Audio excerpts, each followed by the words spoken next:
अशांति रहते हो, फिर तुम क्यों जीवन में अशांति रहते हो। यीशु तुम्हें जीवन में शांति देता है, जीवन की निराशा में वो आशा देता है, जीवन की निराशा में वो आशा देता है। फिर तुम क्यों जीवन में निराश रहते हो, फिर तुम क्यों जीवन में निराश रहते हो। यीशु तुम्हें जीवन में शांति देता है, यीशु तुम्हें जीवन में शांति देता है। स्वर्ग हम झुकाए रखेंगे। हमारे पास कुछ प्रार्थना की विनतियां हैं, हम उन सभी के लिए प्रार्थना करेंगे। यहाँ उपस्थित प्रत्येक भाई और बहन की प्रार्थना करेंगे। जो बाद में इस मीटिंग को देखेंगे हम उसके लिए भी प्रार्थना करेंगे। और आज इस सुबह हमारी सिर्फ ये प्रार्थना है कि प्रत्येक व्यक्ति उस उठाए जाने से पहले मसीह यीशु में अपने स्थान को निश्चित करे, पवित्र आत्मा का बपतिस्मा प्राप्त करे और उस कंडीशन में आए जहाँ पर उसका उठाया जाना हो सके। सर्वशक्तिमान जीव परमेश्वर पिता, अपने उद्धारकर्ता प्रभु यीशु मसीह के नाम में हम तेरे पास आते खुदा, जो आज भी जीवित है और अपने लोगों के मध्य में कार्य करता है, जो अपनी सामर्थ्य में एक सा है, जो अपने सद्गुण में एक जैसा है, जो अपने स्वभाव में एक जैसा है, जो अपनी कलाकारी में, जो अपनी दया में, जो अपनी तमाम महानता में एक जैसा है। हम उस यीशु मसीह की आराधना आज सुबह करने के लिए आए हैं और हमें कहते हैं उस महान यीशु मसीह की उस मेमने के इसने बद होकर के हमारे प्राणों को बचाया, उसकी महिमा और उसका आदर, उसका धन्यवाद युगानी होता रहे। प्रार्थना करते मेरे प्रत्येक भाई और बहन को यहाँ जो आए पिता बहुत सारी आशीष दे पिता, होने पाए कि तेरी सामर्थ्य और तेरी महान पवित्र आत्मा का जो जुम्बिश है पिता उनके प्राणों में उतरने पाए। प्रभु तेरे लोग तेरे वचन को साफ रीति से सुने और अपने हृदय के अंदर उसे ग्रहण करें और पवित्र आत्मा उन पर बारिश को लेकर के पिता, ताकि वो वचन बीज फलवंत हो सके। प्रार्थना पिता छोटे बच्चे अमन के लिए पिता आप उसे पूरा चंगा प्रदान करें। धन्यवाद प्रदान कि आपने उसे मृत्यु के जोखिम से बचाया। प्रार्थना खुदा मैंने एलिजाबेथ के लिए पिता इसके पैरों में चोट लगी खुदा, चाहता प्रवेश मसीह के नाम से मैं चंगाई दे खुदा। प्रार्थना करता हूं मूर्छित के परिवार के पिता उन्हें अपनी तसल्ली और अपना इत्मीनान दें। मैं प्रार्थना करता हूं लोग के लिए खुदा जो बाद में संदेश को सुनेंगे प्रभु, होने पाए कि जिस पवित्र आत्मा के द्वारा वचन लिखा गया, जिस पवित्र आत्मा के द्वारा हमारे नबी ने से प्रचार किया और जो पवित्र आत्मा आज सुबह यहाँ पर है, सिर्फ वही पवित्र आत्मा का अनाइंटिंग उन सभी को मिले ताकि संदेश के मर्म को समझे पिता। फिर प्रार्थना खुदा हमारे सभी जीवनों को जितने छत के नीचे आए पिता, आप सभी प्राणों को अभिषेक करें पिता। और दुष्ट की हर एक युक्ति को, शैतान की हर एक आत्मा जो जानी शक्तियों और आत्माओं के रूप में मैं उसे यीशु मसीह के नाम में कर्स करता हूं पिता। अब मैं चारों तरफ महिमा का आत्मा पर मंडराने दे प्रभु। हम सावधान रहेंगे पिता कि सारी महिमा और आदर सिर्फ आप ही देंगे पिता। दुआ यीशु मसीह के नाम में मांगते हैं, आमीन आमीन हालेलुया। प्रभु का धन्यवाद। आज की सुबह के लिए सब खड़े परमेश्वर के वचन को ले लेंगे। साम नंबर 40 मसीह 40 उसके कुछ आयतों को मैं आपके लिए आज सुबह में पढ़ूंगा और तब हम आगे बढ़ेंगे। हालेलुया। और इको थोड़ा सा हम कम करेंगे, पूरी तरह से बंद कर देंगे इको को। साम नंबर 40 वर्स 6 और 7 और 8 हम पढ़ेंगे और मैं इससे आप लिए पढ़ता हूँ। मसीह 40 6 7 और 8। मेल और अन्न बलि से तू प्रसन्न नहीं होता, तूने मेरे कान खोद कर खोले हैं, होम बलि और पशु बलि तूने नहीं चाहा। तब मैंने कहा देख मैं आया हूं, क्योंकि पुस्तक में मेरे विषय ऐसा ही लिखा हुआ है। हे मेरे परमेश्वर, तेरी इच्छा पूरी करने से प्रसन्न हूं और तेरी व्यवस्था मेरे अंतःकरण में बसी है। आमीन। प्रभु का स्त्रोत्र की बड़े वचन पर हम सभी प्रवासी तक बैठ सकते हैं। देखो हालेलुया। फिर से इस मसीह के नाम में धन्यवाद हो, इसकी भलाइयों के लिए, उसकी करुणा के लिए प्रभु का धन्यवाद देते हैं। आमीन। वास्तव में धन्यवाद देते हैं कि आज सुबह फिर से हम एक बार उसकी उपस्थिति में जमा है। क्या रिकॉर्डिंग चालू है? ओके। प्रभु आप सभी को आशीष दे। एक छोटी सी गवाही है, या हम इसे ऐसे कहेंगे कि एक भाई अजय डेविड की तरफ से अपनी गवाही की तरफ वो दूसरे लोगों को भी इंकरेज करना चाहते हैं जो अपनी काम के लिए, अपनी ड्यूटी के लिए, अपनी व्यस्तता के लिए हमेशा परेशान रहते हैं। और आज ही नहीं, लगभग मुझे मालूम है लगभग 2012 में मेरे भाई से बातचीत में, हम चुनाव का दिन था, हम सड़क पर जा रहे थे, भाई अपनी चीज़ों से परेशान थे। मैंने एक ही बात कही, आप फैसला करें, बाकी काम खुदा का है। और हम यहीं पर चूकते हैं और हम सोचते कि पहले खुदा कुछ करे फिर हम फैसला करेंगे। लेकिन खुदा कहता तुम पहले फैसला करो फिर मैं कुछ करूंगा। पहले तुम मेरी ओर फिरो फिर मैं तुम्हारी ओर। तो ऐसा नहीं होता कि आप उसके साथ डील करें, वो परमेश्वर है और उसके साथ आप डील नहीं कर सकते, सिर्फ रिक्वेस्ट कर सकते हैं। सभी अजय यहाँ इस प्रकार से लिखते हैं, सभी भाई बहनों को जय मसीह की। नहीं, सभी भाई बहनों को जैसा कि मैं हमेशा कहता हूँ और बार बार कहने के बाद भी लोग जय मसीह की नहीं लेते हैं, तो कोई नहीं मेरे पास वापस आ जाएगी, या जिस भाई ने कहा उसके पास वापस आ जाएगी। कितने लोगों ने गौतम बुद्ध का नाम सुना हुआ है? और गौतम बुद्ध जो पहले एक राजा हुआ करता था, बाद में उसने संन्यास ग्रहण कर लिया। उसको लगा कि संन्यास लेना सिर्फ घर से बाहर जाना, जंगलों में जाने को संन्यास कहते हैं, वो गलत था। और मेरी बाइबल या हमें नहीं सिखाया कि संन्यास का मतलब एक बार वो बहुत ही शांत प्रिय आदमी था, ऐसा बताया जाता है, इतिहासकार बताते हैं। और एक व्यक्ति उसे गाली दे रहा था और वो बार बार मुस्कुराता था। और वो उस व्यक्ति के जो गाली दे रहा था बहुत ही असहनीय हो गया, इरिटेट हो गया कि मैं बार बार गाली दे रहा हूँ और ये बार बार मुस्कुरा रहा है, जवाब नहीं दे रहा है। तो उस व्यक्ति ने पूछा, या उस व्यक्ति ने तो नहीं पूछा, उसके गौतम बुद्ध के चेले जो उसके साथ है उसने पूछा कि प्रभु गुरु जो भी था वो आपको गाली दे रहा था और आप उसे ले नहीं रहे थे, मतलब आप जवाब नहीं दे रहे थे। तो उसने अपने चेले को बड़े साधारण तरीके से समझाया। उसने कहा अगर मैं तुम्हें कुछ दूं और तुम ना लो तो किसके पास जाएगा वापस? चाहे वो गाली हो और चाहे वो जय मसीह की हो। आमीन। गाली अगर कोई दे तो आप मत रिप्लाई करिए, वो उसके पास चले जाएगा। लेकिन अगर कोई जय मसीह की कहे, कोई प्रेज लॉर्ड कहे, कोई गॉड ब्लेस यू कहे, आप जरूर रिप्लाई करिए ताकि वो आपके पास वापस आ सके। भाई कहते खुदा की महिमा के लिए मेरी गवाही है कि मेरी कंपनी में ड्यूटी टाइम को लेकर बहुत तनाव चल रहा था। 8 घंटे की जगह 12 घंटे का काम करवाने का प्रेशर था और उतने ही पैसे जो पहले मिलते थे उतने ही पैसों में सारे काम थे, जैसा कि मैं सोचता हूँ कि जैसा मिस्र के दिनों में हुआ था ऐसा ही कुछ। और मैंने इन सब बातों को खुदा के आगे रखा। कुछ समय के लिए परेशान जरूर हुआ, लेकिन खुदा ने मेरी दुआ को सुना। 8 घंटे का आदेश और फिर वापस 8 घंटे का आदेश आ गया। खुदा का धन्यवाद हो, क्योंकि आने वाले 4-5 घंटे, आने जाने में 4-5 घंटे लग जाते हैं। वास्तव में उनके लिए 8 घंटे की ड्यूटी 12 घंटे की हो जाती है ऑलरेडी, और 12 घंटे की ड्यूटी ऑलरेडी 16 घंटे हो सकती है। और मैं कई बार सोचता हूँ, कई सारे लोग बात करते हैं कि कैसे एक व्यक्ति इतनी यात्रा को और ड्यूटी को मैनेज करता फिर भी समय खुदा के लिए और परमेश्वर के लिए दे सकता है। सो प्रभु भाई को आशीष दे। और हम सभी के लिए एक उत्साह की बात हो सकती है कि अगर हम इसे एक्सेप्ट करें कि वास्तव में अगर हम परमेश्वर के लिए समय निकालें और हम परमेश्वर के लिए डेडिकेट करें तो परमेश्वर हमारे लिए समय निकालता है। और तब मुझे एक बड़ी अच्छी बात लगती है और उसी के बिहाफ पर मैंने आगे ही बताया था। और भाई कोलमैन कहते हैं कि जो परमेश्वर रोटियों को बढ़ा सकता है, जो पकी हुई रोटियां हैं, जो परमेश्वर भुनी हुई मछली को जो भुन गई है और मरी नहीं सिर्फ भुनी भी है, उनको अगर मल्टीप्लाई कर सकता है तो बहुत से लोग कहते हैं समय नहीं है।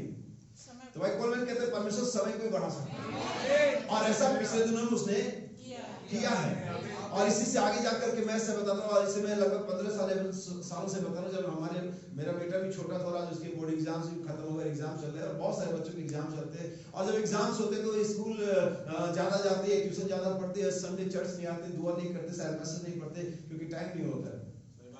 तो मैं आगे बताता हूँ कि जो परमेश्वर ये बाइबल के दीवारों पर लिख सकता है, जो परमेश्वर जमीन के लिख सकता है, वो परमेश्वर तुम्हारे क्वेश्चन शीट में भी लिख सकता है,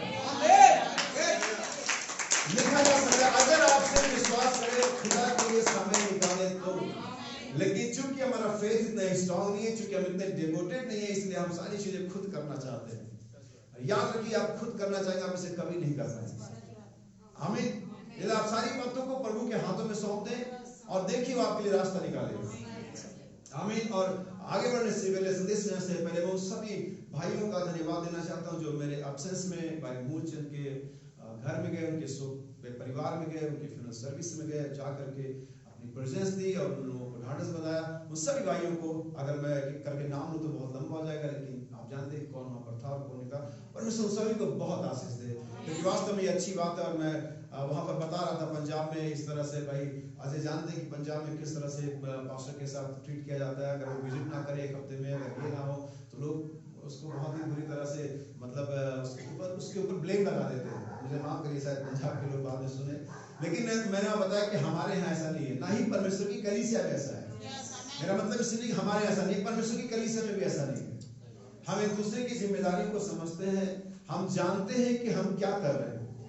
हमें क्योंकि किसी पर एलिगेशन लगाना आसान है बजाय इसको सपोर्ट करना। प्रभु का धन्यवाद हो उन भाइयों के लिए, उनके परिवारों के लिए, और इस बात के लिए कि उन्होंने अपनी जिम्मेदारी को समझा। प्रभु आप सभी को बहुत सारी आशीष दे। आइए फिर से प्रभु की महिमा में तालियां दें और वचन से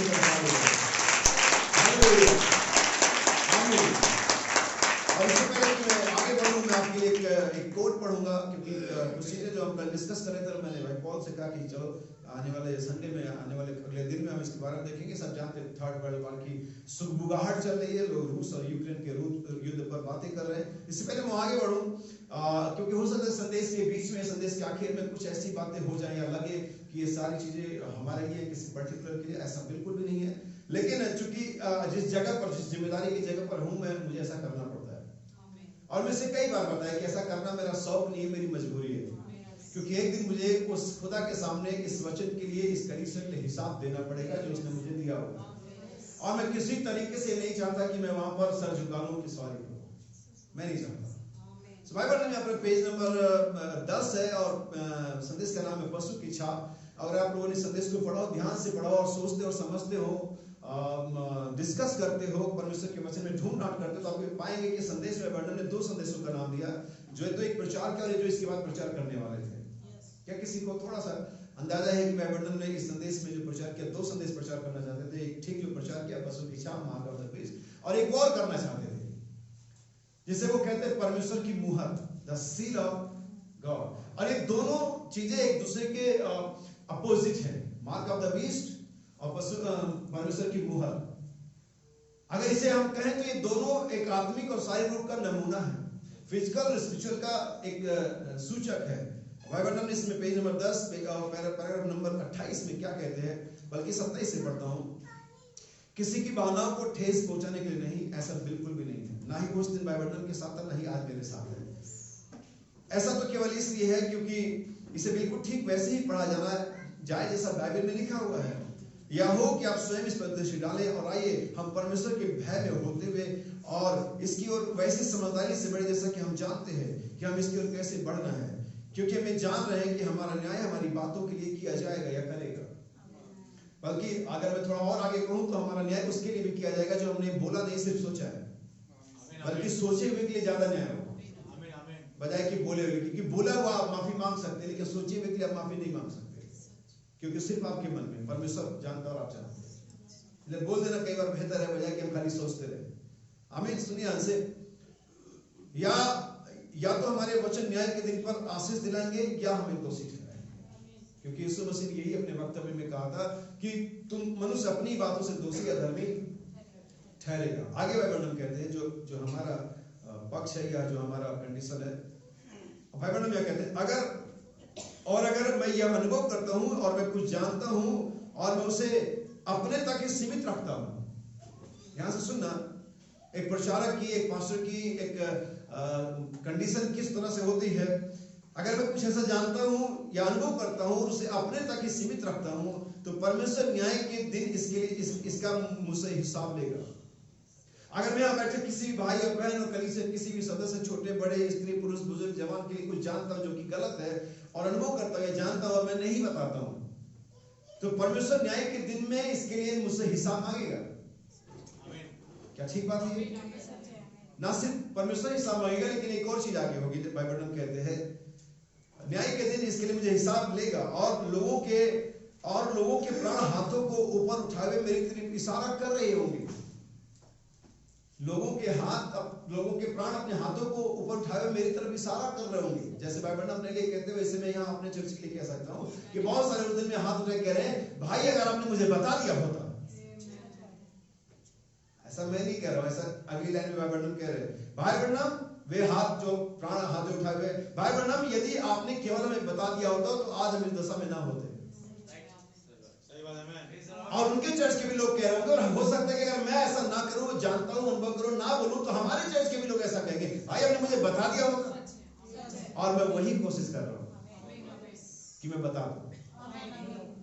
और तब इस मामले में हमें झेलनी पड़ती है चीजों को, हमें आलोचनाएं झेलनी पड़ती हैं, हमें भले बुरे शब्द झेलने पड़ते हैं, हमें अलगाव झेलना पड़ता है, हमें वो सारी चीज झेलनी पड़ती है। लेकिन यहाँ आपको बात बताऊं, युद्ध में हर चीज झेलनी पड़ती है। लेकिन हमारा बाइबल में एक पोएम कहता है आखिर में मुकुट भी तो है। हमारी आशा तो ना मुरझाने वाले मुकुट की ओर लगी हुई है।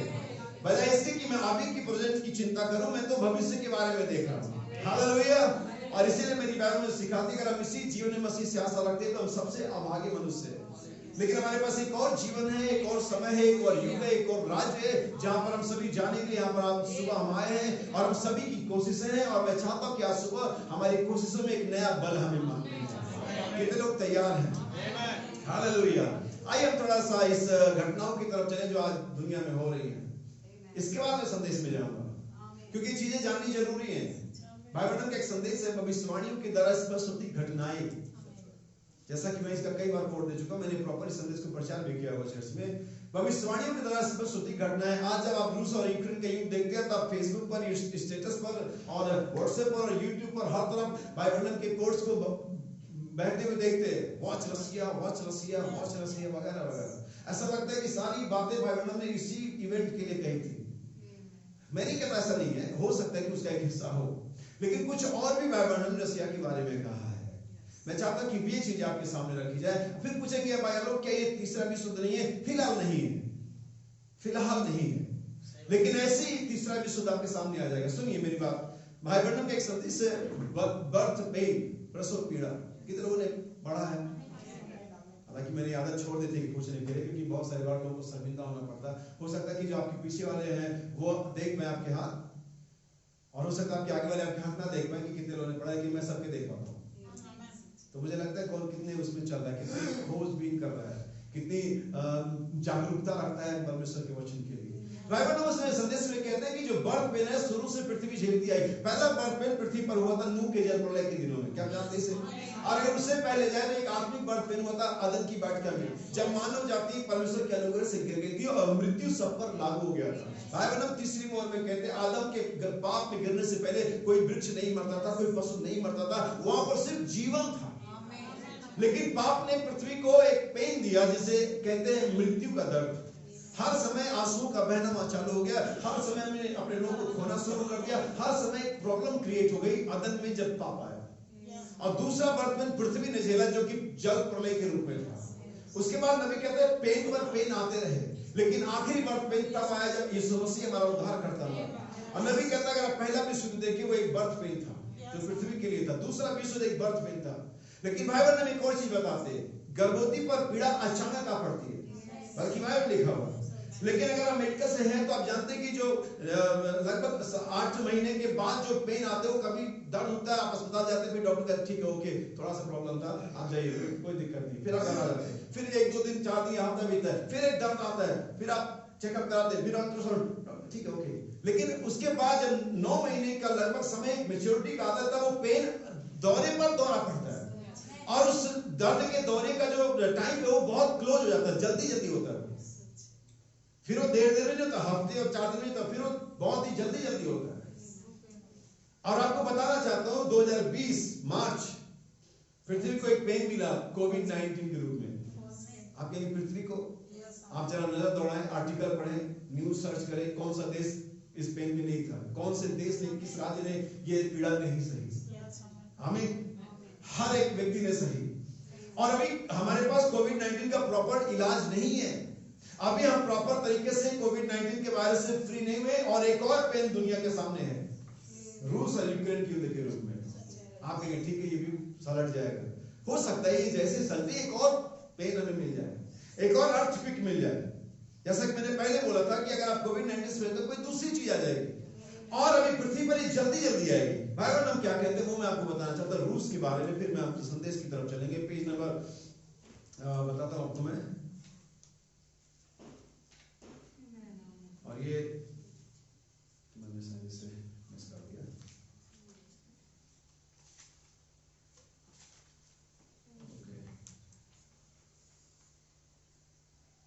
पेज नंबर 32,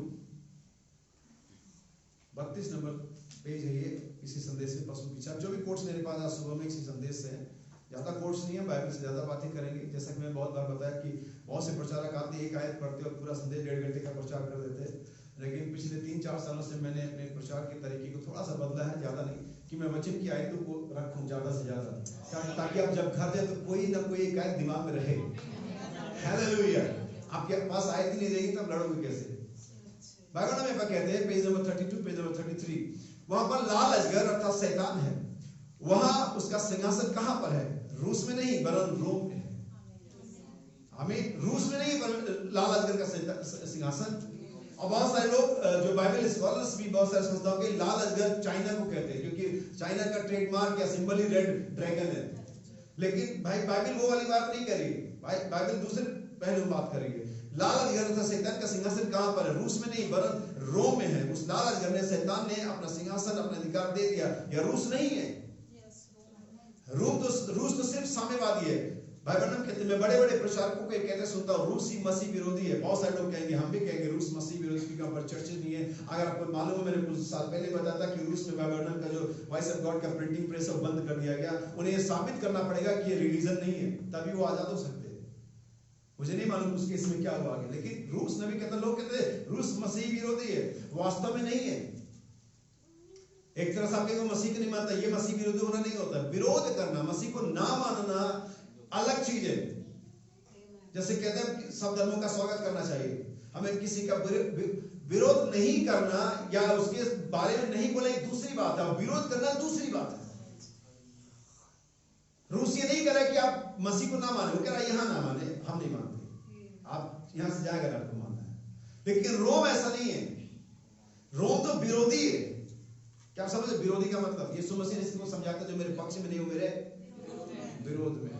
ना सुनिएगा, बाइबल में आगे कहते हैं, क्योंकि रूस मसीह विरोधी का क्योंकि रूस का मसीह विरोधी से कुछ सरोकार नहीं है। वह तो साम्यवाद है, प्रोटेस्टेंटवाद है और कैथोलिकवाद के झूठ और छल से साम्यवाद का उदय हुआ, जिस कारण रूस ने वहां उन्हें खदेड़ा। बाइबल में इसका एग्जांपल देते हैं नबूकदनेस्सर के साथ।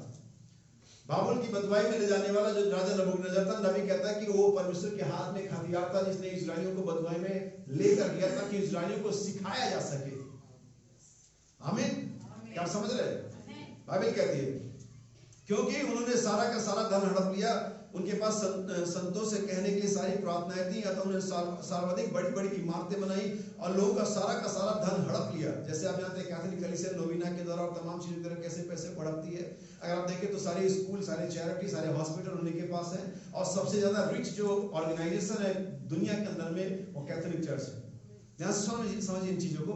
उन्होंने इसी प्रकार से इसका निर्माण किया और उन्होंने देखा, और वे कोई अलग जीवन व्यतीत नहीं करते हैं और उनमें और से संसार में कोई भिन्नता नहीं है, और उन्होंने इसे जबरन बाहर निकाल दिया था और साम्यवाद बना दिया। बाइबल में आगे कहते हैं, अब यदि आप मुझे एक और रात देंगे, यदि परमेश्वर मुझे एक और रात देता है, तो मैं आपको सिद्ध करूंगा कि साम्यवाद तो सीधा ही सर्वशक्तिमान परमेश्वर के हाथों में कार्य कर रहा है। इट मींस कि वो एक इंस्ट्रूमेंट जिसे परमेश्वर इस्तेमाल कर रहा है। ठीक ऐसे इसको समझिए। पुराने नियम में नबूकदनेस्सर था और नए नियम में हिटलर था, एडोल्फ हिटलर। कितने लोगों ने नाम सुना है? जर्मनी का था ना।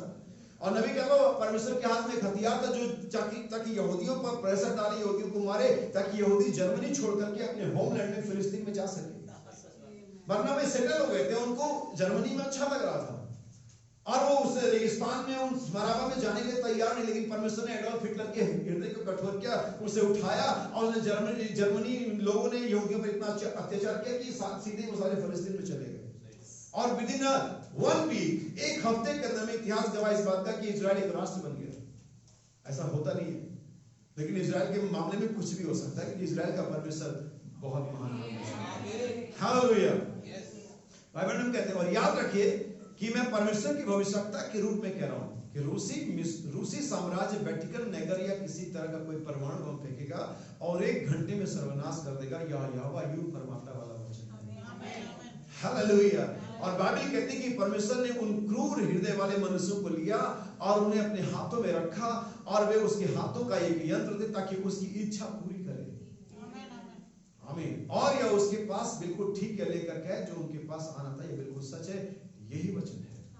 दूसरे शब्दों में कि जैसे फिरौन, जो रैमसेस दूसरा फिरौन था, सेकंड फेरो था, जिसका नाम रैमसेस था, वो यूसुफ को नहीं जानता था। उसने इस्राएलियों पर अत्याचार बढ़ाए ताकि वो प्रार्थना और घुटनों पर चले जाए। और उनकी प्रार्थना ने, उनके ललकार ने, उनके चिल्लाहट ने परमेश्वर के कान को दंग कर दिया। परमेश्वर की चिल्लाहट को सुना। हालेलुया। वरना वे इजराइल मिस्र में कंफर्ट फील कर रहे थे। याद रखिए, नबी कहता है पाप हमेशा आरामदायक होता है। पाप हमेशा क्या होता है? आरामदायक होता है। मनुष्य इसमें कंफर्ट फील करता है। लेकिन जो धर्म का मार्ग होता है वो हमेशा सताव का, दुख का, आलोचना का मार्ग होता है। और बहुत कम लोग इस मार्ग को ले पाते हैं। मैं उन लोगों से जो मसीहत में आते हैं एक ही बात कहना चाहता हूँ, कोई सब्ज बाग नहीं है, ये कोई फूलों का सेज नहीं है, ये कोई बढ़िया रास्ता नहीं है। आमीन। ये कांटों का रास्ता है, ये बैटल ग्राउंड है। यहाँ पर बहुत कुछ झेलना पड़ेगा और तब आप आगे जा सकते हैं। हालेलुया। सो रैमसेस को उठाया परमेश्वर ने। उसके बाद परमेश्वर ने नबूकदनेस्सर को उठाया ताकि वे फिर प्रार्थना में जाए। उसके बाद परमेश्वर ने एडोल्फ हिटलर को उठाया। नबी कहता है एक नेशनल पावर ने उनको अपने होमलैंड में पहुंचा दिया। एक राष्ट्रीय ताकत ने इजराइल को अपने होमलैंड में पहुंचा दिया। नबी कहता है वैसे एक आत्मिक ताकत इस कलीसिया को परमेश्वर के स्थान में पहुंचा दी।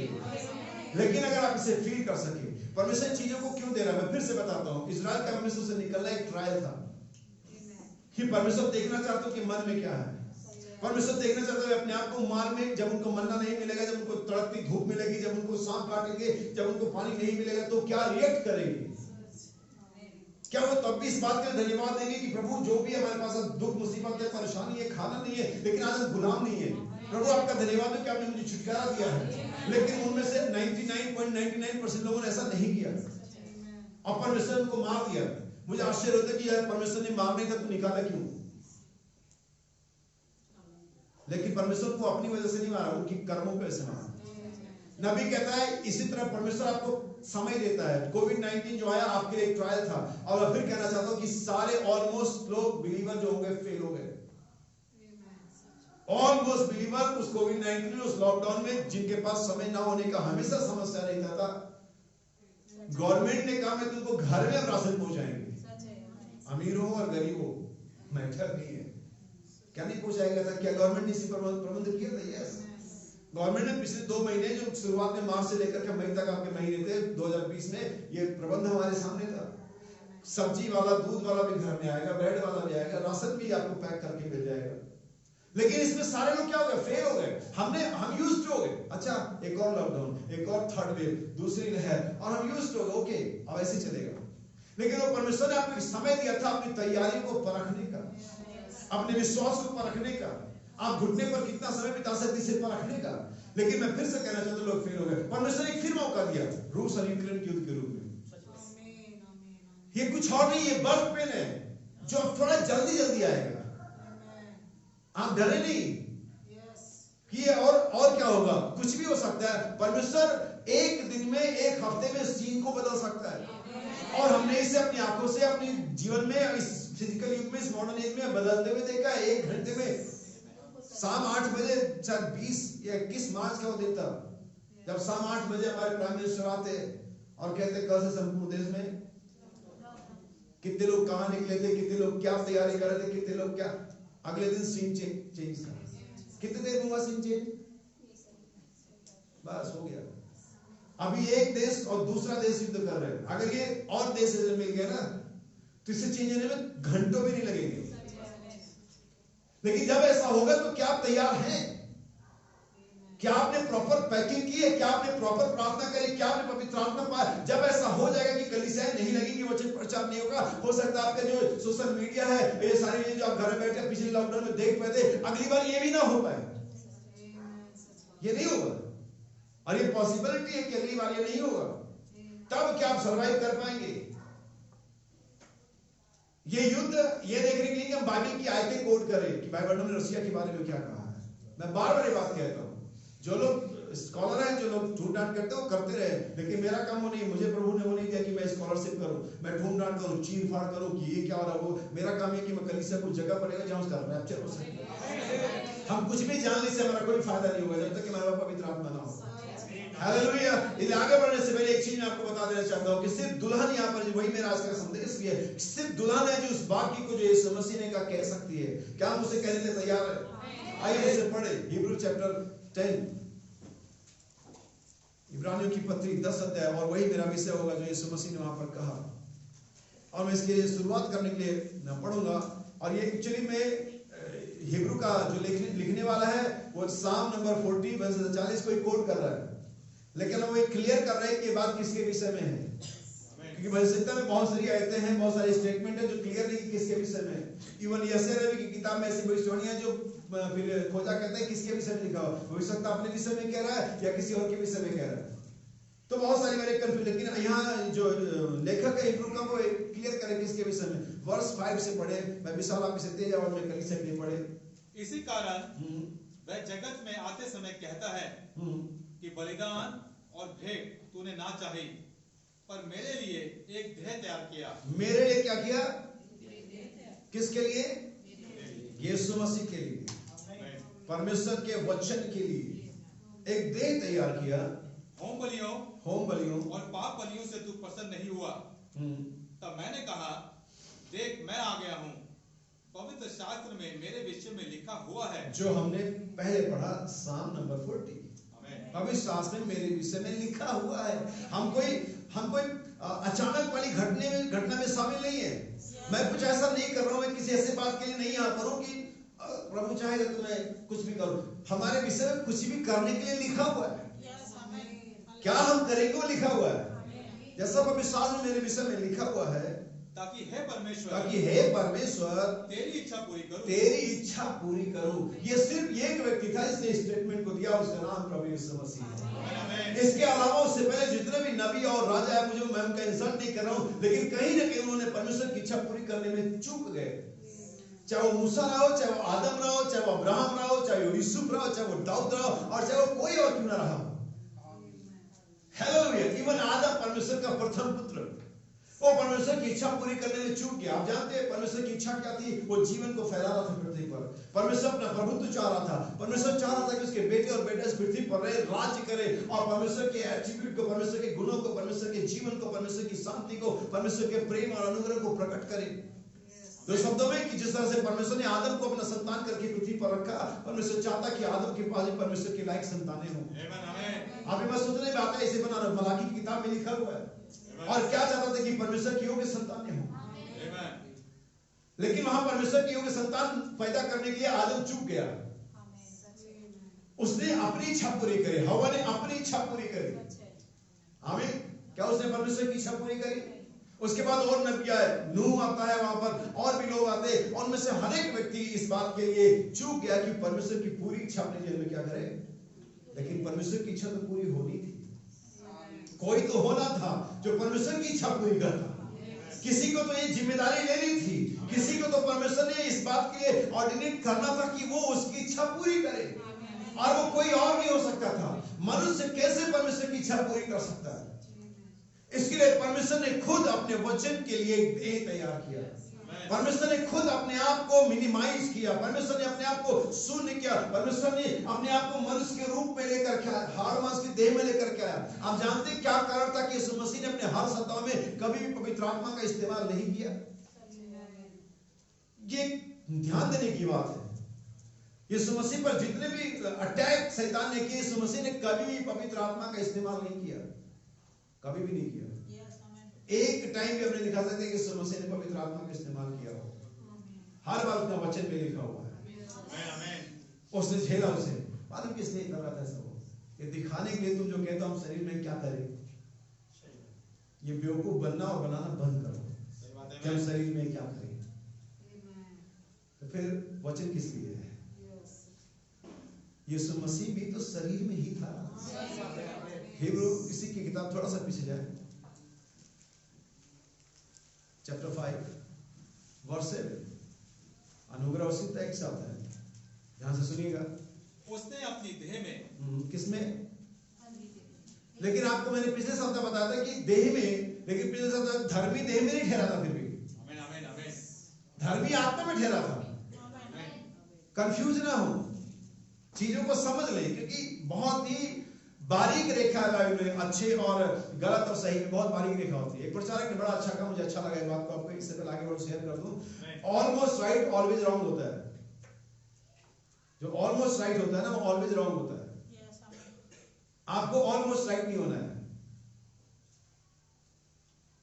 आमीन। एक आयत पढ़ाता हूं आपको, जजेस, न्यायियों 12 अध्याय और उसका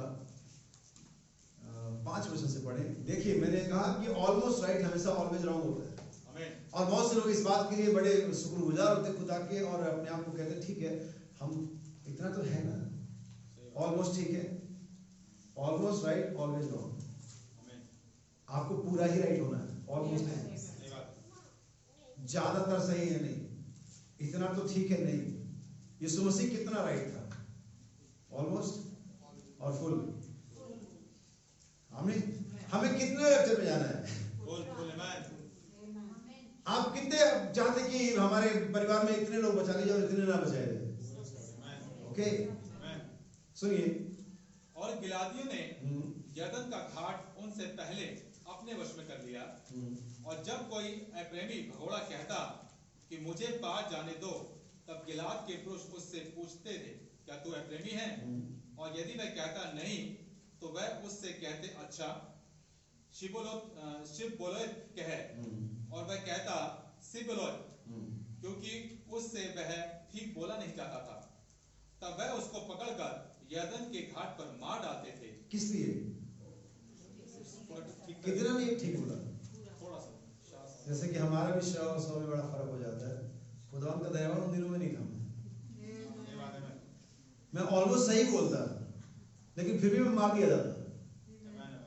ऑलमोस्ट राइट ऑलवेज रॉन्ग। आपको परमेश्वर के वचन में ऑलमोस्ट राइट नहीं होना है, कंप्लीट राइट होना है, पूरा सिद्ध होना है। सिर्फ 100 का फर्क था, मार दिए गए। अगर उच्चारण नहीं कर पाने से मार दिए गए, तो आप सोचिए, जो आप इसे जो जीते नहीं गए हैं, full and complete word of God, इसे पूरी तरह से काम में लाकर पौलुस ने अपने चेले तीमुथियुस को निर्देश दिया था। इसे पूरी तरह से काम में लाएगा, आधे अधूरे तौर से नहीं। सो बाइबल क्या कहती है इब्रानी 10:5-7 में, अपने देह के दिनों में क्या हुआ उसके साथ, जो उसे बचा सकता था। हमें सुनिए, उसने अपनी देह में रहने के दिनों में ऊंचे शब्द से पुकार कर और आंसू बहा कर उससे जो उसको मृत्यु से बचा सकता, यानी वो ऐसा कर सकता था। आमीन आमीन।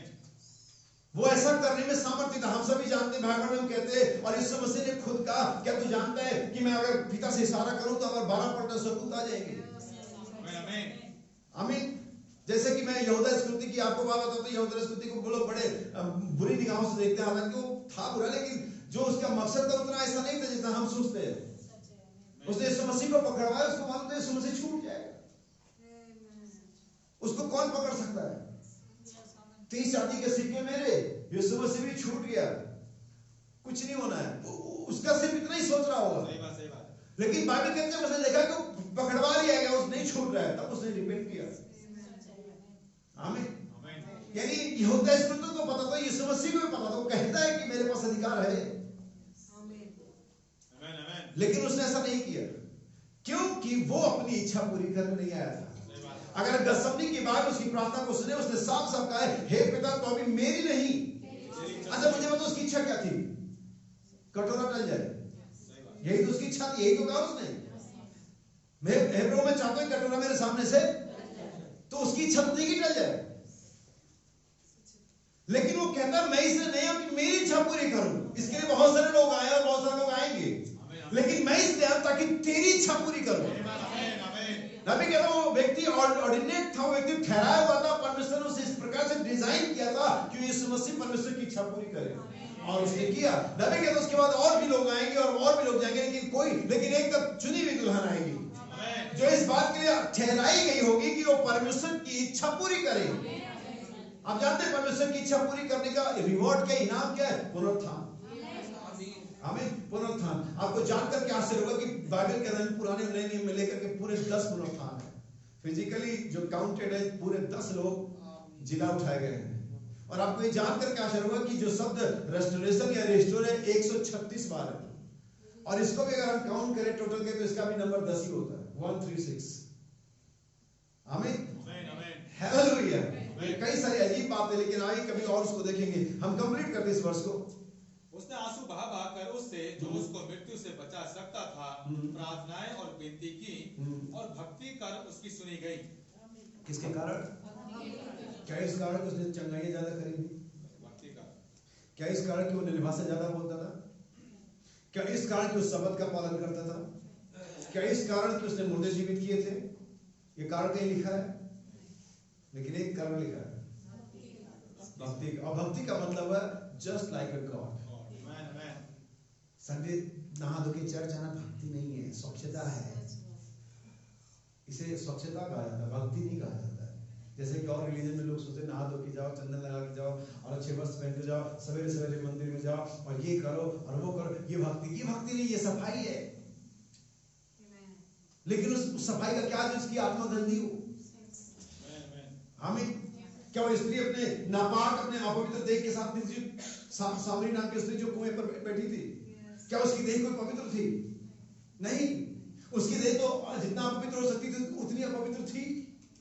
लेकिन वहां उसके पीछे और झाड़ी के उस पार फरीसी लोग खड़े थे और जितना पवित्र हो सकते देह में थे, लेकिन उनकी आत्मा उस स्त्री से भी ज्यादा गंदी थी। तो भक्ति का मतलब साफ होना, समय से चर्चा नहीं, ये नहीं है। ये उस भक्ति का एक प्रैक्टिकल हो सकता है। भक्ति का मतलब है परमेश्वर के जैसा जीवन व्यतीत करना और यीशु मसीह के लिए। हालेलुया। इन चीजों को अपने दिमाग में डालिए, तभी आप आगे बढ़ पाएंगे और तभी इसका संदेश आपको समझ में आ पाएगा। नबी कहता है याद रखिए कि परमेश्वर ने जो कुछ आपको दिया है वो परमेश्वर ने अपनी महिमा के लिए दिया आपको। वो परमेश्वर ने आपको गुलछर्रे उड़ाने के लिए, मौज मस्ती करने। परमेश्वर ने अगर सैमसन को ताकत दी थी ना तो वो इसलिए नहीं दी थी कि वो फलिस्तीनियों में और मिद्यानियों में सेखी मारे, इसके लिए नहीं दी थी। लेकिन चूंकि उसने ताकत का गलत इस्तेमाल किया और यही वजह था कि सैमसन मारा गया। नबी कहता परमेश्वर ने जो कुछ भी आपको दिया उस किससे आप क्या कर रहे हैं। हालेलुया। बहुत सारे लोगों का दावा है कि परमेश्वर ने मुझे नौकरी दी, मुझे बताओ उस नौकरी में परमेश्वर किधर है? आमीन। बहुत से लोगों का दावा है परमेश्वर ने मुझे मकान दिया, मुझे बताओ उस नए मकान में परमेश्वर किधर है? बहुत से लोगों का दावा परमेश्वर के अनुग्रह से बड़ा पढ़ा लिखा, उस पढ़ाई लिखा में खुदावन किधर है?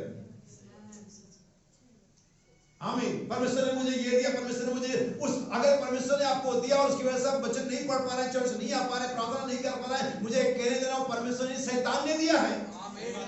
आमीन भाई लोग, क्या मतलब इसका? यस, परमेश्वर ऐसे क्यों किसी चीज दे कि आप उसकी भवन से, उसके वचन से, उसके प्रार्थना से दूर हो जाए? वो तो ये चीजें दे देता कि आप और करें। जैसे कि मेरी अगर वाइफ कमजोर है, अगर उसके पास टाइम नहीं है तो अगर वो कपड़े धोने में परेशान, तो मैं कहूंगा चले वॉशिंग मशीन ले आते हैं, क्योंकि जब मैं आता हूं इसके पास टाइम नहीं होता है बात करने का।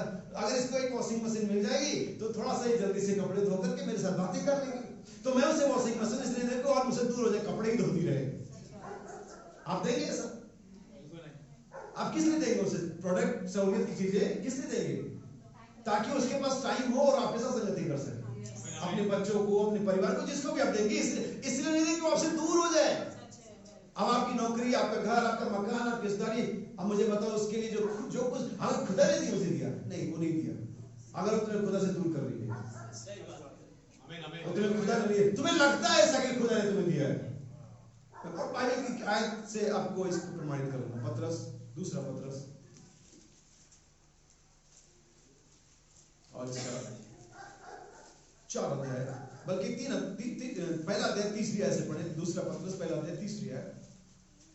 क्योंकि उसके ईश्वरीय सामर्थ ने सब कुछ जो जीवन और भक्ति से संबंध रखता है, उसके ईश्वरीय सामर्थ ने जो कुछ भी जीवन और भक्ति से संबंधित है, इस बात को समझना, जीवन और भक्ति संबंधित है, हमें उसी की पहचान के द्वारा दिया है। जिसने हमें अपनी ही महिमा और सद्गुण के अनुसार बुलाया है। याद रखिए, परमेश्वर ने ये चीजें हमें इसलिए दी हैं, जो भी चीज दी है आपको, कि जिससे परमेश्वर की महिमा हो। आमीन। और अगर उसमें परमेश्वर की की महिमा नहीं है, उसमें आप हमेशा बिजी आ रहे हैं, हमेशा खुदा से दूर रह रहे हैं, परमेश्वर के वचनों से, धार्मिकता से दूर रहे हैं, याद रखिए वो परमेश्वर ने आपको नहीं दिए। वो तो शैतान ने आपको उलझाया हुआ है, और हमें वो कई बार खुदावन की आशीष से लगती है, नहीं है वो। हमें अगर ये सारी चीजें आशीषें हैं, घर बनाना, नौकरी पाना, एजुकेशन लेना, खूबसूरत दिखना, शोहरत पाना, तो आज बहुत सारी कूल जो हरकतें लोग व्हाट्सएप पर, टिकटॉक पर, यूट्यूब पर करके रील देखते हैं। विश्वासी लोग रील खुली पड़ी उनकी खुद की, और रील देखने में मस्त है। विश्वासी रील बहुत देखते हैं आजकल। आप कहेंगे रील क्या होता है? वो एक शॉर्ट वीडियो होती है जो हम लोग, अब बहुत सारे लोग अनजान, अच्छा देखते सारे, almost, not all but almost. हमारा समय रील देखने में, हमारी खुद की रील धुनी पड़ी है, और हम रील देखने में क्या है, बिजी हैं, और हम उसमें अपने समय को बर्बाद कर रहे होते हैं। बजाय इसके कि हम दुआ कर रहे होते, बजाय इसके हम प्रार्थना कर रहे होते, बजाय इसके कि हम बाइबल पढ़ रहे होते, बजाय इसके हम किसी को फोन करके हालचाल ले रहे होते, हम रील देखे पड़े। शैतान कहता है ठीक है, जब तक तुम यहाँ पर मेरे साथ समय बिता रहे हो, तुम चर्च जाते रहो, मुझे कोई प्रॉब्लम नहीं है, क्योंकि हो तो फाइनली तुम 3 घंटे बाद लौट के तीसरी रील में आ जाओगे। तुम 3 घंटे में चढ़ जाओगे। अब 24 घंटे में आप 3 घंटा, बल्कि एक हफ्ते में आप 3 घंटा खुदा को देते हैं, और बाकी शैतान के लिए उसको बहुत बढ़िया, किसका पाड़ा भारी है, और यही हम करे पड़े। मैं आपके लिए एक और आयत पढ़ूंगा, बल्कि एक कोट पढ़ूंगा, फिर मैं आयत को पढ़ूंगा। अब बाइबल के सेम मैसेज में पशु की छाप, पेज नंबर 50। मैं इसलिए माहौल को बना रहा था कि जब उस मुख्य विषय पर आए तो हम एक सही सर पर दौड़ सकें। बाइबल में यहाँ पर कहते हैं, ओ प्रभु दया करे, यदि तुम्हारे पास पवित्र आत्मा होता, या परमेश्वर का अंश तुम्हारे भीतर होता, और तुम्हारा पवित्रीकरण वैसा ही हुआ होता जैसा कि होना चाहिए, तो तुमने इसे पहचान लिया होता। आज यही वजह कि विश्वासी मैसेज बिलीवर समय के संदेश को नहीं पहचान पा रहे।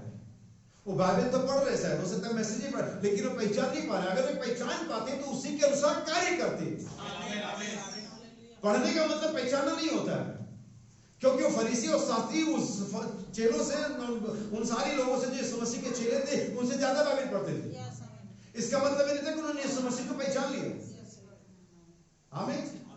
जैसे आपने कोविड-19 ने पहचाना, जब भी गवर्नमेंट ने प्रोटोकॉल दिए, हैंड सैनिटाइज करे, मास्क लगाए, 3 फीट की दूरी रखे, आपने कितना पहचाना? आपने खाली पढ़ा नहीं, हर जगह, हर हैंडल पर, हर सरफेस पर आपको ऐसा लगता है इसी पर वायरस है। इतना ज्यादा पहचान गए थे हम। वायरस हर जगह दिखता है, लेकिन खुदा कहीं नहीं दिखता है। हर व्यक्ति के अंदर में, हर चीज के अंदर में वायरस लोगों को दिखा था पिछले सालों में, लेकिन खुदा नहीं दिखा, जो वास्तव में हर जगह उपलब्ध है। ये हमारी मानसिकता है, ये मानव जाति की मानसिकता है, लेकिन विश्वासियों की ऐसी ना है, ना होनी चाहिए। बाइबल हम कहते हैं अगर ऐसा होता तुमने उसे पहचान लिया होता, जैसे कि आज का दिन का संदेश है, और कि यह परमेश्वर की सामर्थ है। क्या यीशु ने नहीं कहा था, यदि तुमने मूसा को जाना होता तो तुमने मुझे भी जाना होता? निश्चय ही, अगर पवित्रीकरण पवित्र आत्मा का ही भाग है, तो जो आपको शुद्ध और पवित्र करता है, अगर तुम्हारे पास यह है, तो और भी जब बाकी आएगा तो तुम उसे पहचान जाओगे। यही मामला है कि यीशु मसीह ने या पतरस ने अपनी पत्री में कहा, विश्वास में सदगुण बढ़ाते चले जाओ। अगर विश्वास है तो सदगुण जब आएगा पहचान जाओगे, अगर सदगुण है तो जब समझ आएगी उसके साथ जुड़ जाएगी, अगर समझ है तो जब धीरज आएगा उसके। लेकिन अगर अंदर कुछ है ही नहीं तो किस चीज पर क्या आएगा? मैंने कई एग्जांपल दिए, जैसे अगर आप पुराने नियम में जाओ, उस एलिसा ने उस औरत से इसके बच्चे बदमाए में घर में कुछ नहीं था, उसने कहा तेरे पास क्या है? क्या एलिसा हवा में तेल नहीं पैदा कर सकता था? कर सकता था। वो जो मुर्दों को जीवित कर सकता था, जो लोहे को पानी में तैरा सकता था, जो हंडे में जहर था उसको सही कर सकता था, वो एलिसा उसके लिए हवा में तेल पैदा कर सकता था। जैसे कि वह वर्णन में गिलहरियां पैदा करी थी, निर्माण किया था, क्रिएट किया था। किसी रोटी में से रोटी बनाना एक दूसरी बात है, मछली में से मछली मल्टीप्लाई करना दूसरी बात है, लेकिन जब कुछ चीज हो ही ना, उसको बनाना वास्तव में एलोहिम परमेश्वर की सामर्थ है। और एलिसा ये कर सकता, लेकिन एलिसा ने कहा तेरे पास क्या है? तेरे पास क्या है? उसने कहा प्रभु जानता है कि मेरे घर में हांडी में थोड़े से तेल के अलावा ये वो विधवा के पास आटा भी था, ये वो नहीं है। समझना, कई बार हम सोचते हैं कि सारी वो नहीं है, यीशु मसीह जब पहाड़ पर था, लगभग 5000 की भीड़ के साथ थी, जब लोग भूखे थे, यीशु मसीह तुम्हारे किसी के पास कुछ है? क्या मिला वहां पर? 5 रोटियां और 2 मछली। मालूम ये कौन सा यीशु मसीह था? ये वही वाला परमेश्वर था जिसने इजराइल को मिस्र के से निकलने पर आसमान से मन्ना गिराया था। ये अभी भी क्रिएट कर सकता था, लेकिन इसने कहा नहीं, मुझे ऐसा हो कुछ तुम्हारे पास होना चाहिए जिसका मैं काम कर सकूं। आज हमारे संदेश का प्रचार का विषय या हर संडे या मैसेज के आने का विषय एक ही कि हमारे पास कुछ हो जिसमें परमेश्वर कुछ कार्य कर सके, किसी पर कुछ रखा जा सके। वो वचन बीज वहां होना चाहिए जिस पर परमेश्वर का आत्मा आ सके। हालेलुया। जैसा कि मैंने बताया ना, पवित्र आत्मा जो प्रतिज्ञा किया हुआ है, पवित्र आत्मा उन पर अगर जो लोग प्रतिज्ञा में पाए जाते हैं, सब पर नहीं आएगा। वो सब पर अभिषेक आएगा, अनॉइंटिंग आएगी, जुम्बिश का अनुभव करेंगे। हाँ आज तो करीसा मुझे बड़ा अच्छा लगा, ये अच्छा लगने का अनुभव है, लेकिन ये पवित्र आत्मा नहीं है। जब वो मार्ग पर था इम्माउस के रास्ते पर, उनके हृदय में उत्तेजना है, उनको अनुभव कि हमारे साथ बातें हो रही है, लेकिन अभी पवित्र आत्मा आया नहीं था। पवित्र आत्मा उसके कई दिनों के बाद पेंटेकोस्त के दिन आया। आपको अच्छा लगता है मैसेज, आप फील करते हैं, रोंगटे खड़े जाते हैं, आप रोने लगते हैं, ये सिर्फ अनॉइंटिंग है। ये पवित्र आत्मा परमेश्वर नहीं है जो आपके जीवन में आना चाहिए। लेकिन जब पवित्र आत्मा तो आप कन्वर्ट करता है। यीशु ने पत्रस से कहा, हे पत्रस जब तू फिरे, कब?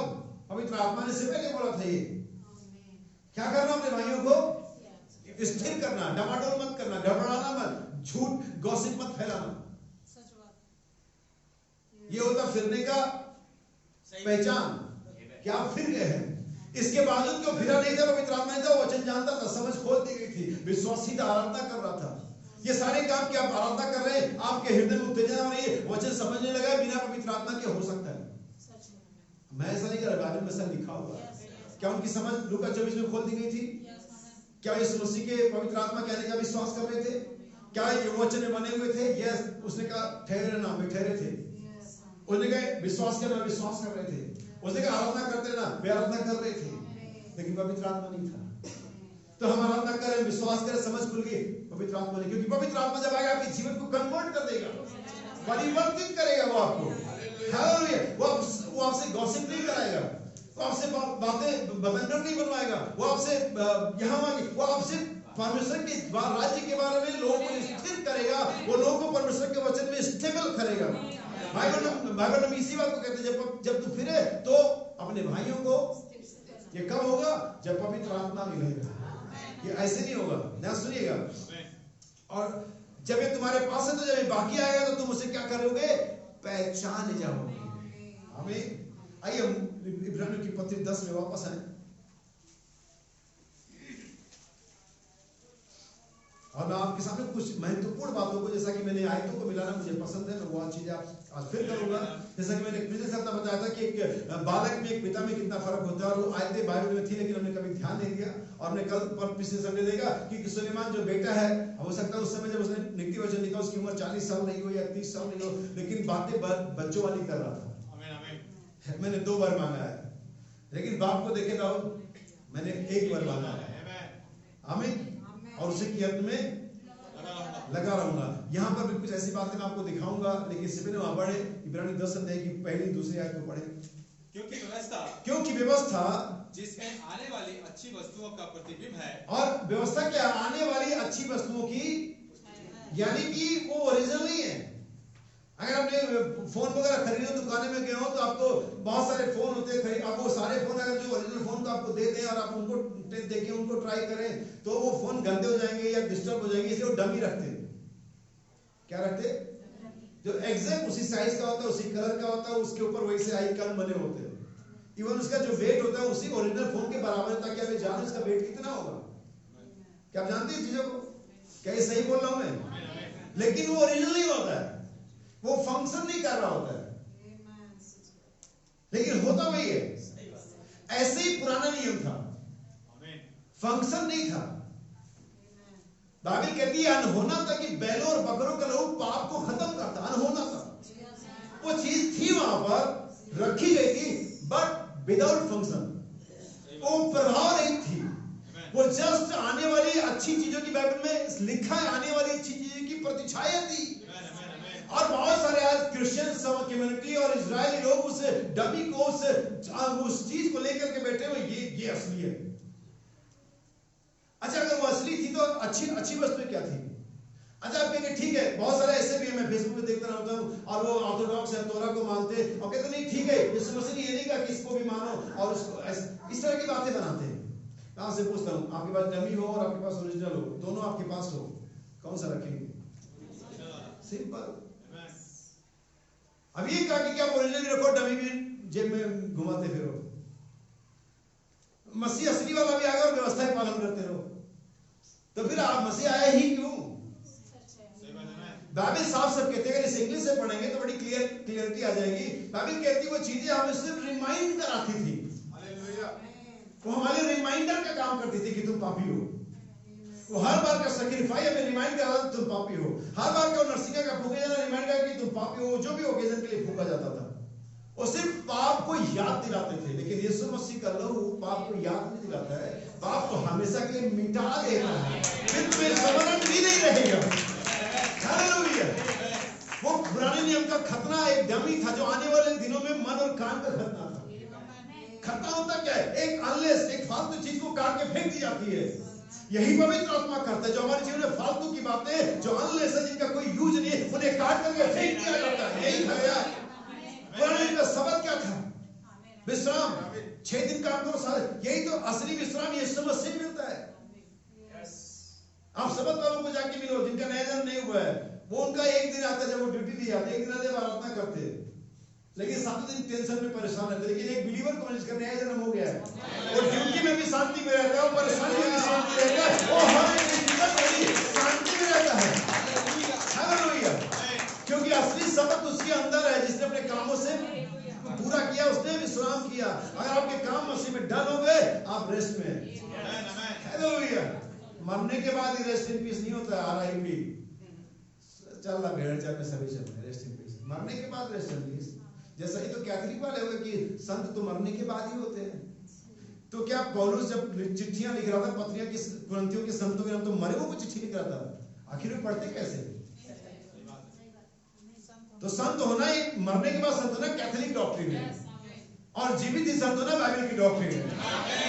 मरने के बाद रेस्ट इन पीस दुनिया की डॉक्ट्रिन है, लेकिन जिंदा ही रेस्ट इन पीस ये बाइबल की डॉक्ट्रिन है। तुम्हें शांति मिले, वो नहीं करा कि तुम मर गए, आरआईपी लिख रहा हूं मैं चेलों को। बस भेड़ चाल चल रही है, कुछ यूनिक करो, यही फैशन है, अलग रहना फैशन है। आमीन। भेड़ चाल पे चलना फैशन नहीं होता है। साधारण कपड़े पहनो, भले लोग तुम्हें 19वीं सदी के डोंट वरी, क्योंकि 21वीं सदी वैसे भी नाश होने वाली है। आमीन। अलग होना ही फैशन है। भाई पढ़िए भाई। व्यवस्था जिसमें आने वाली अच्छी वस्तुओं का प्रतिबिंब है, पर उनका असली स्वरूप नहीं। असली स्वरूप नहीं है वो। सुनिए, इसलिए उनका एक ही प्रकार के बलिदानों के द्वारा जो प्रतिवर्ष अचूक चढ़ाए जाते हैं, पास आने वालों को कदापि सिद्ध नहीं कर सकती। पास आने वालों को कदापि सिद्ध नहीं कर सकते। आप जानते हो बलिदान आपको सिद्ध नहीं करते थे, वो सिर्फ आपको पाप की यादगारी दिलाते थे। सही तर्जुमे में इसी प्रकार से लिखा हुआ है। आमीन। लेकिन जब आप यीशु मसीह के लहू के पास आते हैं, तो ये एक अलग प्रकार का लहू है, एक अलग प्रकार का जीवन है, एक ऐसा जीवन जो आज से पहले संसार में जाना नहीं गया, देखा नहीं गया। क्योंकि यीशु मसीह के लाइफ को अगर आप पढ़ेंगे, उसकी पूरी बायोग्राफी देखेंगे, तो उसके जीवन में कई ऐसे घटनाएं घटी जहां पर लिखा गया कि हमने ऐसा पहले कभी नहीं देखा। आमीन। आप जानते हैं यीशु मसीह को यीशु मसीह क्या बनाता है? ये नहीं कि उसका नाम यीशु मसीह है। आमीन। क्योंकि जो नाम परमेश्वर देता है तो किसी कारण से देता है। अगर उसने समौन से कहा कि तू समौन नहीं पतरस होगा, तो किसी वजह से कहा। अगर उसने कहा अब्राहम नहीं अब अब्राहम होगा, तो किसी वजह से कहा। अगर इजराइल याकूब इजराइल होगा, तो किसी वजह से होगा। सो अगर यीशु मसीह का नाम यीशु मसीह, तो किसी वजह से। हालेलुया। क्योंकि यीशु मसीह ने हर एक उस अवसर को गंवा दिया जो उसके लिए लाभ की थी या जो उसे मिल सकता था। आमीन। जैसे सम्मान का अवसर गंवा दिया उसने, किसी से मत कहना, बस अपने आप को याजकों को दिखा। आमीन। उसने बदले का अवसर, वो बदला ले सकता था, गंवा दिया। उसको सारा संसार सिर्फ एक बार सैल्यूट मारना था, शैतान ने मिल सकता था, उसने गंवा दिया, छोड़ दिया। जानते क्यों? क्योंकि वो यीशु मसीह था। आमीन। क्योंकि यीशु मसीह के अलावा से कोई कर नहीं सकता था, सिर्फ यीशु मसीह ही। इसलिए यीशु मसीह ही यीशु मसीह, और कोई नहीं। यानी मतलब उसी के पैटर्न पर कोई वजह इस संदेश को मैं लेकर के आ रहा हूं। उसी के पैटर्न पर एक और कलीसिया, एक और ग्रुप, एक और व्यक्ति आ रहा है जो उसी के पैटर्न पे चलेगा, क्योंकि उस मसीह ने समय के रेत पर अपने पद्धति ने छोड़े और कोई तो उसे फॉलो करेगा। ले यीशु मसीह का क्या, तुम मेरे पीछे आना चाहते तो अपना इनकार करो, अपनी इच्छाओं का इनकार करो। कोई व्यक्ति यीशु मसीह के पीछे अपनी इच्छा के साथ नहीं चल सकता। आपको अपनी इच्छा परमेश्वर की इच्छा में मिलाना पड़ेगा, जैसा कि यीशु मसीह ने कहा, क्योंकि हम यीशु मसीह के प्रशंसक नहीं है, फॉलोअर्स है। आमीन। यीशु मसीह एक ऐसा व्यक्ति था जो उस 2000 साल पहले ट्विटर के बिना भी अपने फॉलोअर्स रख सकता था। अभी तो हमें ट्विटर लेना पड़ता है कि लोग हमारे फॉलोअर, वैसा यीशु मसीह नहीं था। आमीन। और आगे सुनिए क्या लिखा हुआ है, पास आने वालों को कदापि सिद्ध नहीं कर सकती, नहीं तो उनका चढ़ाना बंद क्यों ना हो जाता। इसलिए कि जब सेवा करने वालों का एक ही बार शुद्ध हो जाते। अब यहाँ पर देखिए, अगर वो सेवा का एक ही बार शुद्ध हो जाते तो बार बार बलिदान नहीं होता। आमीन। और यही हरकत कई बार हम मैसेज बिलीवर करते हैं, बार बार एक ही गलती करते, बार बार उसी का माफी मांगते हैं। सही बात है। ये दिखाता है कि अभी आपका विवेक सिद्ध नहीं हुआ है, अभी आप परफेक्शन में नहीं गए हो, वरना आप एक बार गलती को दोबारा नहीं करते। एक रियल रिपेंट कभी भी उस दोबारा गलती को नहीं ले आता। अगर आप अपनी गलती को, अपनी मिस्टेक को, अपने पाप को ओवरलुक करते हैं तो आप फिर गलती करेंगे, इसकी गारंटी है, क्योंकि आपने रिपेंट नहीं किया। वो रिपेंट आपको रिमाइंड नहीं दिलाता, लेकिन अगर रिपेंट करते तो रिपेंट आपको रिमाइंड करेगा कि नहीं, आपने ऐसा पहले भी किया हुआ है, या भाई अभी ऐसा मत करो। इसलिए सॉरी बोलना का मतलब था अब ऐसा नहीं। सॉरी का डेफिनेशन ये होता कि अब ऐसा नहीं होगा। सिर्फ इस बात के हम हर बार मिस्टेक करते, हर बार चिल्लाते, हर बार गाली बकते, हर बार सामान तोड़ते, हर बार सॉरी फिर सॉरी। वास्तव में आप एक शब्द को दोहरा रहे हैं जिसकी स्पेलिंग SORY है, बस इतना ही कर रहे हैं। कोई सॉरी का डेफिनेशन नहीं, मर्म नहीं है वहां। और ऐसे ही मसीहत में बाइबल में करते हैं, हम सिर्फ शब्द दोहरा रहे होते हैं। ये बाइबल हमें शब्द दोहराने के लिए नहीं दी गई है, ये जीने के लिए दी गई है। और एक बार ये आपके अंदर में आत्मसात हो जाती है तो फिर अपने फ्रूट्स को लेकर खाती है, फिर ये दिखता है कि रियली इस व्यक्ति ने रिपेंट किया हुआ है। आप मुझे बाइबल दिखाओ कि यीशु मसीह का 3 बार इनकार करने के बाद पतरस ने कभी रिपेंट किया हो, बोला यीशु मसीह सॉरी, कभी बोला हो है कहीं? यीशु मसीह ने चाबी नहीं दी सॉरी, क्योंकि मसीह समझता था ये पछताया बहुत है। बाइबल कहती फूट फूट करके ऐसा कभी अपने माँ बाप की मरने में नहीं रोया हो। लेकिन उस दिन जब उसने यीशु मसीह को पकड़वा दिया, 3 बार इनकार भी पकड़वा, 3 बार इनकार कर दिया, तो बाइबल कहती फूट फूट करके रोया। और यीशु मसीह इस रिपेंट को जानता है। एक बार भी यीशु मसीह ने नहीं कहा कि तूने 3 बार इनकार किया। परमेश्वर के हृदय से किए गए पश्चाताप को जानता है। आमीन।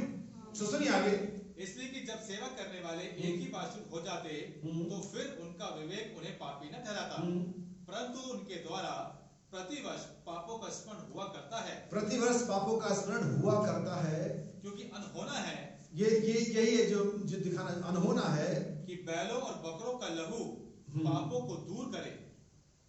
इसी कारण मैं जगत में, अब यहाँ पर ये बात आती है कि इसी कारण जगत में आते समय कहता है, जो हमने वैसे 40 से पढ़ा था, जो भविष्यवाणी थी, लेकिन यहाँ पर भविष्यवाणी नहीं है। यहाँ पर उस भविष्यवाणी के पूरे हो जाने का ब्यौरा दिया गया है कि वास्तव में पौलुस से बता रहा है यीशु मसीह के जीवन से कि यीशु मसीह किस लिए आया। अगर हम मूसा के अपीयरेंस को देखें तो उसके पास एक मकसद था कि वो इजराइलियों को छुटकारा दे। अगर हम दाऊद के अपीयरेंस को देखें तो उसके पास एक मकसद था कि वो साउल की जगह उसका रिप्लेसमेंट किया जाए। हम किसी भी नबी को ले सकते हैं और एक वास्तविक, एक जेन्युइन प्रोग्राम दे सकते हैं कि यहाँ पर परमेश्वर ऐसा कुछ करने जा रहा था। लेकिन जब यीशु मसीह आता है तो वहां पर आप कभी नहीं पाते कि उसके पास कोई फिजिकल वर्क था कि रोम को इजराइल से निकालना था, इजराइल यहूदियों को टाइटस से या पिलातुस से या सीजर से, ऐसा कुछ नहीं पढ़ते हम। लेकिन यीशु मसीह के बारे में जितनी भविष्यवाणी थी वो बड़ी ही स्पेशल थी और वो मानव जाति और यहूदियों से जुड़ी हुई थी। वो किसी राज्य से या किसी मटेरियल से जुड़ी हुई नहीं थी, लेकिन यीशु मसीह के आने की भविष्यवाणी हमारे प्राणों से जुड़ी हुई थी। और यही वजह कि यीशु मसीह एकमात्र ऐसा व्यक्ति है जिसने परमेश्वर की इच्छा को पूरा किया। अब याद रखना कि परमेश्वर को इच्छा को जानना सबसे पहली काम हमारे लिए। और एक आखिरी वर्ष पढ़ूंगा, फिर मैं अपने संदेश में आगे बढ़ूंगा। इफिसियों 5 उसका 17 वचन है, ज्यादा नहीं है, मैंने इसलिए इतनी सारी आयतें पढ़ी ताकि आप इन चीजों को जान जाओ। इस कारण निर्बुद्धि ना हो। किस कारण? इस कारण निर्बुद्धि ना हो पर ध्यान से समझो कि प्रभु की इच्छा क्या है। बस यीशु मसीह ने अपने जीवन में इसे ध्यान से समझा था कि प्रभु की इच्छा क्या है। आप जानते हैं जब उसे पकड़वाया गया, जब उसे लोग बातें बना रहे थे उसके खिलाफ, तो कहता मैं इसी कारण इस घड़ी को पहुंचाऊं। वो अपने ऊपर हो रहे अत्याचार को, अपने ऊपर में बिना बात के हो रहे आक्रमण को लेकर के अचंभित नहीं था, ये क्या हो रहा है। जैसा कि हम कई बार होते हैं कि मैंने तो सही कहा था, मैंने तो सही किया था, फिर मेरे साथ ऐसा क्यों हो रहा है। हम अचंभित होते हैं कि हमारे साथ ऐसा क्यों हो रहा है। लेकिन यीशु मसीह बिल्कुल वो कहते हैं इसी कारण इस घड़ी को, हे पिता मैं इसी कारण इस घड़ी को पहुंचाऊं। क्योंकि वो अपने बारे में परमेश्वर की इच्छा जानता था। और अगर इस विषय 5:7 के 17 के मुताबिक हम सही लाइन दें तो ऐसा कहेंगे, जो व्यक्ति परमेश्वर की इच्छा नहीं जानता निर्बुद्धि है। सही बात है। जो व्यक्ति परमेश्वर की इच्छा अपने बारे में नहीं जानता वो निर्बुद्धि है कि परमेश्वर इस दिन में मेरे लिए क्या प्लान है, परमेश्वर मेरे बारे में क्या चाहता है, मुझसे क्या परमेश्वर करवाना चाहता है, वो जानना जरूरी। और यीशु मसीह जानता था। आमीन।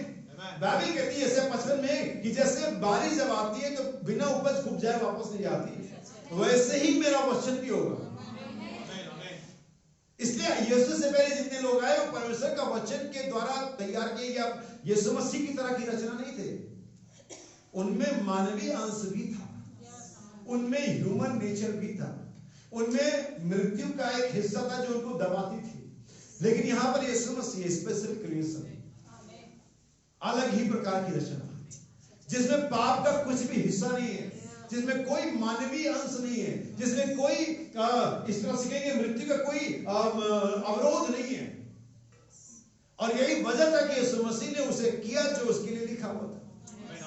मूसा चूक गया, बाकी लोग चूक गए, लेकिन यीशु मसीह नहीं चूका, क्योंकि उसमें मृत्यु का कुछ भी हिस्सा नहीं था, क्योंकि शैतान का उसमें कुछ भी इंटरफेयर नहीं था, क्योंकि कुछ भी मानवीय हिस्सा उसमें नहीं था। आप जो शरीर से जन्मे हैं, हम जो 16 तत्वों के लोग हैं, हम जो संसार में हर तरह के पाप करते हुए हैं, अब जब नया जन्म होता है यह हमें सांसारिकता से हमेशा के लिए क्या करता है, अलग कर देता है, और हमें मसीह में क्या बनाता है, नई सृष्टि। कैसी सृष्टि, जैसा यीशु मसीह था। आप बिना नए जन्म के नई सृष्टि नहीं बनते हैं। बाइबल ये नहीं कहते जो कलीसिया में, बाइबल नहीं कहते जो समुदाय में, बाइबल नहीं कहते जो धार्मिकता, बाइबल नहीं कहते जो मसीह में है, वे क्या है। और जो नई सृष्टि है उनमें दुनिया का कुछ भी नहीं है। जो नई सृष्टि है उनमें सिर्फ परमेश्वर का हिस्सा है, और परमेश्वर बाइबल कहती है अपनों को पहचानता है। लेकिन जब बात आती कि परमेश्वर की इच्छा पूरी की जाए, तो कई बार ये हमारी इज्जत पर, कई बार हमारी संपत्ति पर, कई बार हमारी पोस्ट पर, कई बार हमारी जान पर बनाती है। और तब हम उस इच्छा को जो परमेश्वर की होती है और अपनी इच्छा को मिलान करते हैं। और ऑलमोस्ट टाइम ज्यादातर ये पाया जाता है, यह होता है कि परमेश्वर की इच्छा नीचे चली जाती है और हमारी इच्छा ऊपर जाती है। इसको पढ़ने के लिए, इसको समझने के लिए मैं कुछ घटनाएं बताऊंगा बाइबल में से, पढ़ेंगे भी उसे, और फिर हम उसे यीशु मसीह की जन्म में फिर अपने जन्म में देखेंगे। बाइबल की एक आयत है जो मुझे बड़ी तंग करती थी शुरू में, जब मैंने इसको पूरे बाइबल में देख पाया था, लेकिन जब मैंने उसे पूरे बाइबल में देखा था मुझे समझ में आया कि वास्तव में ये कितनी सिद्ध है। इब्रानियों की पत्री 10 अध्याय और इसका 33 वचन है ये, हिब्रू चैप्टर 10 वर्स 33। और मेरे साथ निकालने, एक साथ निकालने, न्यायों की किताब 16 अध्याय 23 वचन, कोलोसियों 2 अध्याय 15 वचन, और मत्ती 27 अध्याय।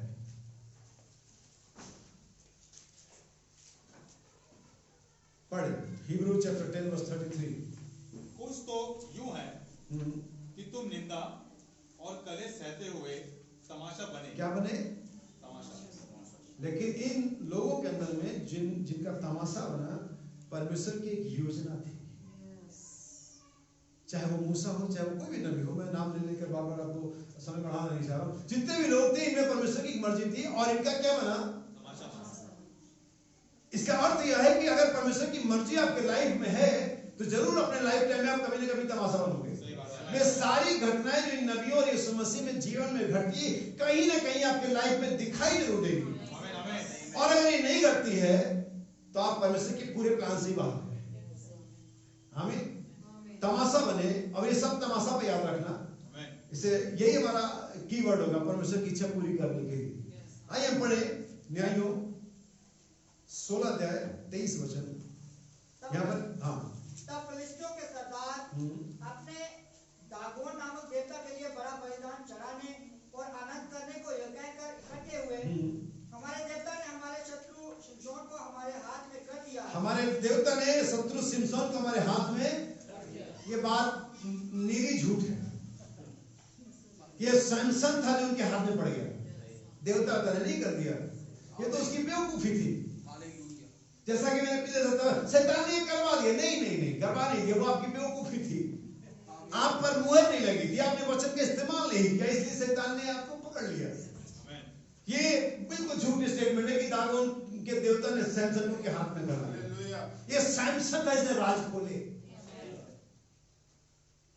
मैंने दागोन की देवता की क्या मिसाल? हमारे भाई हम उस कहते थे, बहुत से लोग कहते यहूदी ने यीशु मसीह को मार दिया, बहुत से लोग कहते रोमी भाले ने यीशु मसीह को मार दिया, बहुत से लोग भाई हम उसने कहा नहीं, किसी ने हमने मार दिया। क्योंकि बाइबल कहती मेरे लिए मारा वो, मार नहीं दिया गया, मारा वो, उसे कोई मार नहीं सकता, उसने अपने प्राण दे दिए। मुझे बात अच्छी लगती है। किसकी औकात है यीशु मसीह जीवन के राजकुमार को मार देता? वो मार नहीं दिया गया, वो मरा। इसमें फर्क है। उसने